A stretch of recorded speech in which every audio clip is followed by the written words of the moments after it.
Ang pangalan ko po ay Olive. Ako po ay inyong mag-share ng topic about today. And then, ayan. Happy Tuesday! So, kamusta po ang Tuesday nyo ngayon? Ayan. So I hope mas marami po tayong matututunan today at mas transform tayo today kasi Transformation Tuesday. Ayan. So congratulations sa mga nag-share po kanina. Ang gaganda po ng mga results nila. Grabe. So panoorin niyo po yung live sa FB group natin. Ayan. Ako po yan. So before Herbalife, problema ko po ang aking skin at saka ang aking weight. Dry skin, maitim, tapos laging gutom, tapos mabigat ang timbang. Hindi ako everyday nagbabawas. Um, ano pa ba, maraming mga discomfort na rin, like yung mga dysmenorrhea. So yan, dahil ang mga kinakain ko noon ay mga unhealthy. Kagaya ng carb-based, ayan, yung tinuro kanina, yun, favorite ko yun dati. So ngayon, pinalitan ko na ng Herbalife aloe tea and shake. So as my breakfast for more than 15 years. And right now, I am 51 years old. Wala akong maintenance medication and wala na yung mga discomfort ko, gone na siya kasi nga inayos ko na yung aking kinakain. And isa din sa gustong-gusto ko rito, yun nga, yung first 10 days ko, I lost 2 inches and 5 pounds. Ang total weight loss ko in 2 months is 23 pounds. So talagang magugulat ka sa resulta. Talagang hindi mo maakalain na ganun kabilis. So na hindi ka mahihiyang i-share sa ibang kakilala mo paano nag-work yung product kasi nga ganun siya kabilis, no? And right now po na-appreciate ko yung healthy aging kasi marami rin ako mga kakilala na sa age ko meron na mga maintenance. Ang iba yumao na. So, I'm grateful ako with this company, with these products kasi sobrang nakatulong siya sa akin not only sa health results ko, sa weight result ko, sa healthy aging ko, nakatulong din siya sa negosyo. Kasi ang background ko po, no naka-blue ako na ganyan, sa gobyerno po ako nagtatrabaho, serbisyong panggobyerno. So sabi nga po, nung transfer to Herbalife, sabi ko, mas serbisyo pa rin naman ako. Pero yung maganda rito, hindi lang buong, lahat ng klase. So at ang maganda doon, nakakatulong ka na magkaroon ka ng purpose. Kasi yung dati na nagtatrabaho ka, at sinusolve mo yung problema ng sa gobyerno or dun sa office mo dito, marami kang pwedeng masolve. Pwede sa weight loss, pwede weight gain, pwede ka makasolve sa healthy aging nila, sa mga health nila, problem, even nga sa mga nila yung alam mo na yung mga para ka na nagiging counselor, ganyan, nagka-counsel ka na rin. So nakakatulong ka, nagmamature ka din along the way. Kasi nga po, because marami ka ring, nag-grow ka rin. Kaya napaka-importante po ng trainings. Kasi ang training po yung will help you na mag-grow ka, will help you na mag-mature ka, at saka mas marami kang share to your future clients and members. Ayun. So, to cut the story short, so ako po doon sa gobyerno, ang sweldo ko 10,000 pesos. Shinare ko lang, first income ko is only 500 pesos. Na-amaze ako kasi magkano ang daily ko, 300 something lang that time. Eh ginawa ko lang yun for 30 minutes.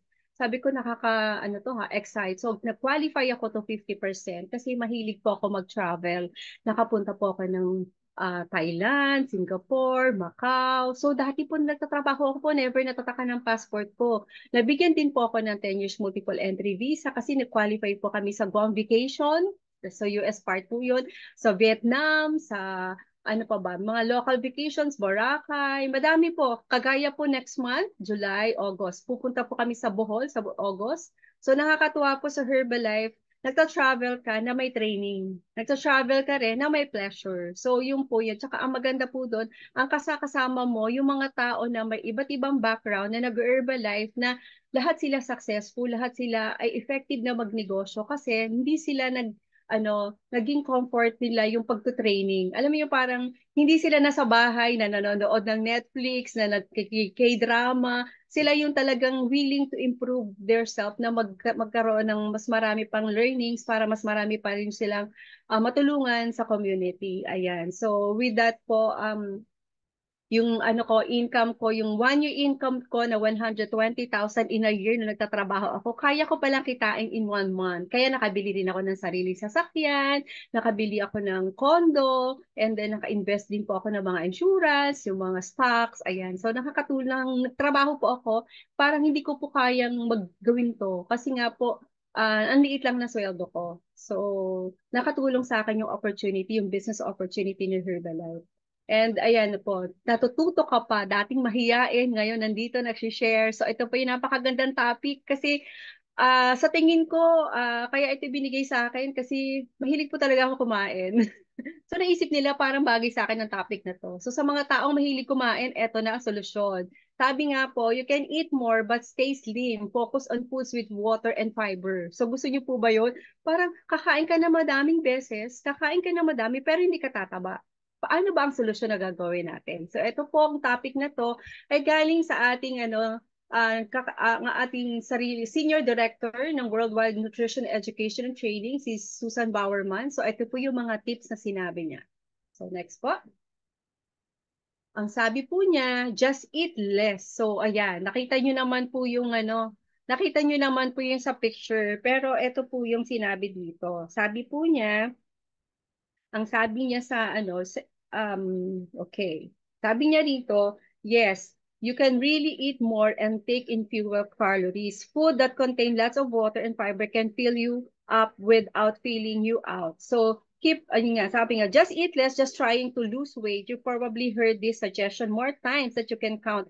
Every time you hear it, you probably think, but if I eat less, if I'm just going to be really hungry. Sure, cutting back on the amount of you eat is the one way to trim your calorie intake, but it won't work very well if you don't change the way you eat. I know it may sound too good to be true, but you can eat more and take in fewer calories. Just need to know how to pump up your with the volume. So yun nga po, alamin natin ano ba tong kakainin natin na mas marami kang mabubusog ka pero hindi ka tataba. Ayan.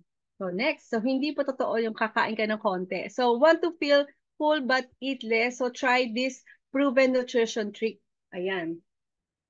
Eat this, not that. So may mga ganong sinasabi. So dito po, ang sabi nga po, there are couple of reasons why simply cutting your portion sizes without changing. So sabi nga po, if your diet is lousy to start it, you'll end up eating half a lousy diet. Yes, so taking a fewer calories, but chances are good for your body won't getting all the nutrient it needs.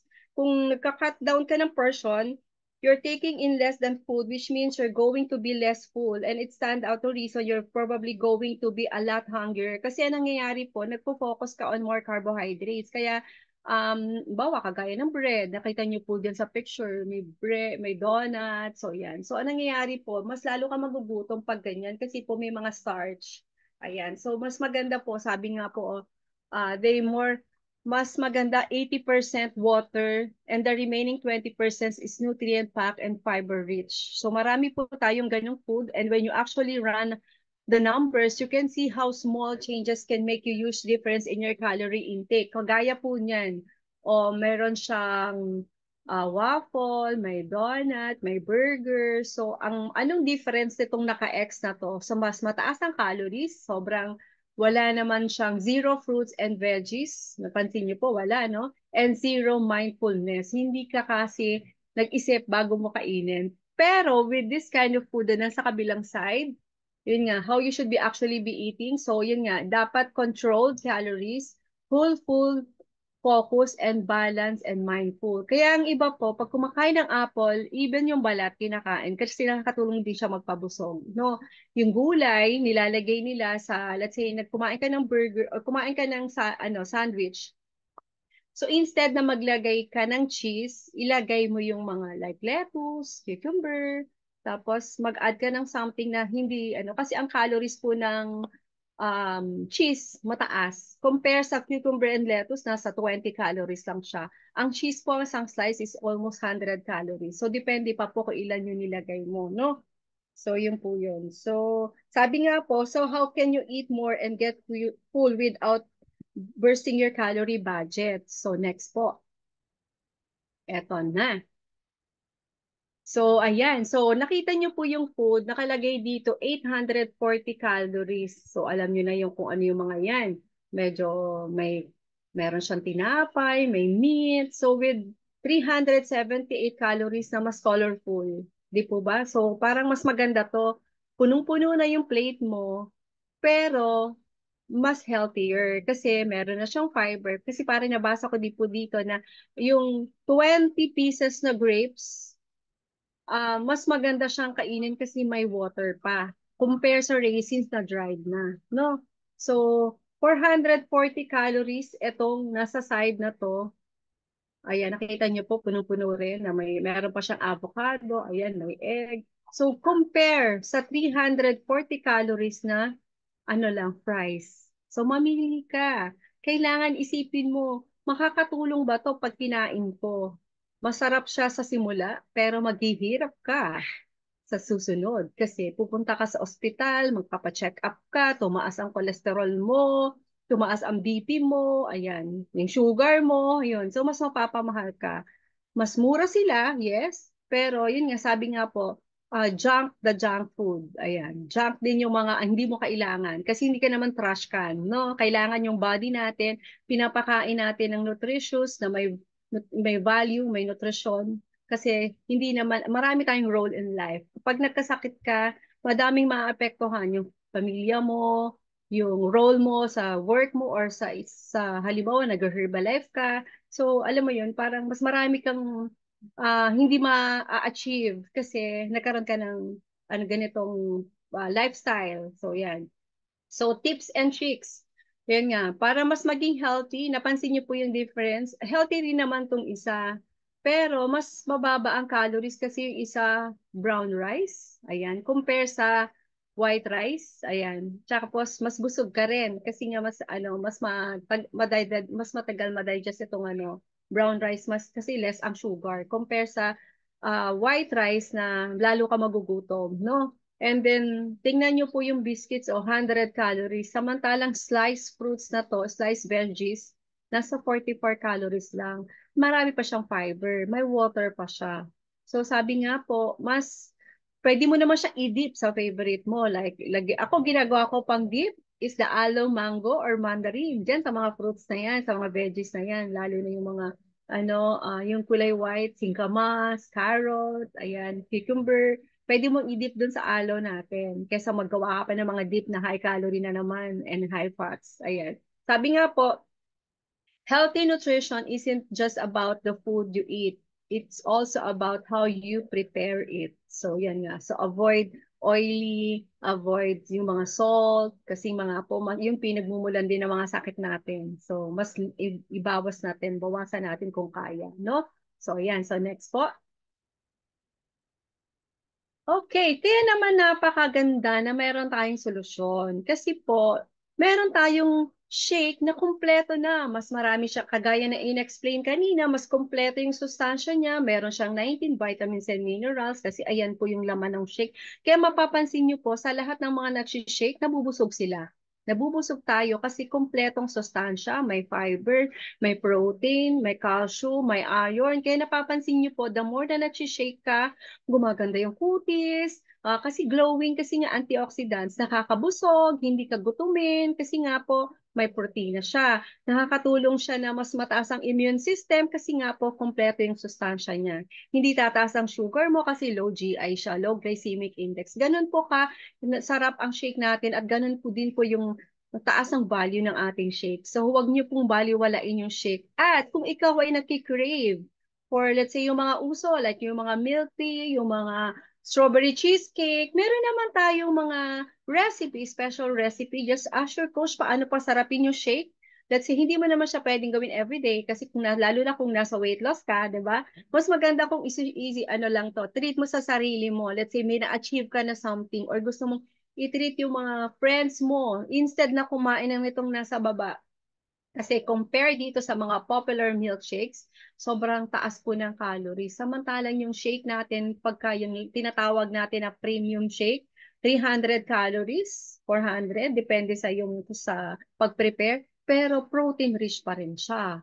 At may nutrition pa rin. Compare dito sa baba, mura sila, pero ang taas ng calories, ang taas ng sugar, ang taas ng timbang mo after, ano pa, mas ano ka, poproblemahin mo ngayon, paano naman mag-lose ng weight. So dito, pwede kang mag-indulge with the favorite shake na gusto mo, na hindi ka basta-basta magigain ng weight. Ma-enjoy mo siya. Hindi ka makikrave ng mga nandito sa baba. Okay. Sabi nga, next time you make your shake in the blender, add a little air by whipping it up for a while to pump up the volume. Making your shake bigger won't boost your calories one bit, but it just might fill you up a whole lot more. Kaya ang iba po, nagbi-blend talaga kasi gusto nila tumaas ang shake, no? Mas mataas yung level ng shake nila para mas feeling nila busog sila. Yun. So, kaya yun po yung difference na naka-blend kasi nami-mix yung mga ingredients. So, na-add mo ng water, ayan. So, mas nakakabusog. Kaya ang iba talaga nag-e-effort to blend yung shake natin. Siyempre, yung mga on the go, pwede naman nag-steer. Pero, yun nga, nakakabusog pa rin siya. Mas maganda lang yung feeling kapag nakita mo mataas yung shake mo. Feeling mo busog na busog ka talaga. No? Kaya, matitikman nyo po yan sa mga nutrition club, dyan sa mga community natin at hanapin nyo lang po at pwede din po kayo magkaroon ng nutrition club lalo na kung may result ka, may tinatawag tayong NC Life. Yung pwede kang mag-serve sa mga kapitbahay mo, at least 10 of your kapitbahay, kamag-anak, nagsiserve ka ng shake sa bahay mo, pinapainom mo sila ng shake na yan para healthy kaysa magtayo ka ng karinderya na magkakasakit sila tapos magkukonsensya ka, nag-high blood sila dahil sa karinderya, sa tindahan mo na puro junk food, puro candies, chocolates. Mas maganda na maglagay ka na lang ng NC Life or mag-nutrition club ka para kung sa mga taong mahilig sa parang coffee shop ang dating na social. So pwede ka maglagay din ng mga ganun kasi ang tawag po namin doon yun yung mga open concept, yung para ka nagsiserve ng mga shake na masasarap na kagaya nitong shake na yan. So marami ka ring matutulungan sa community po instead na kumain itong nasa baba. Ano? So yun, we can serve yung purpose natin sa ating community by just taking our shake, sharing your result, and attending yung mga training. Okay? So next po. Ayan, so with that, I hope nakatulong po sa inyo itong topic na ito and I hope marami po tayong matulungan sa community natin na mas maayos yung kanilang health at ang kanilang ma-solve natin yung mga problem nila, especially sa mga weight nila, naghahanap ba sila ng meal replacement, naghahanap ba sila ng pang-workout na meal, yung solusyon nila sa healthy aging, i-share po natin kung ano yung na-enjoy natin sa Herbalife. Alright, with that, thank you so much. Thank you Herbalife, thank you BNC family.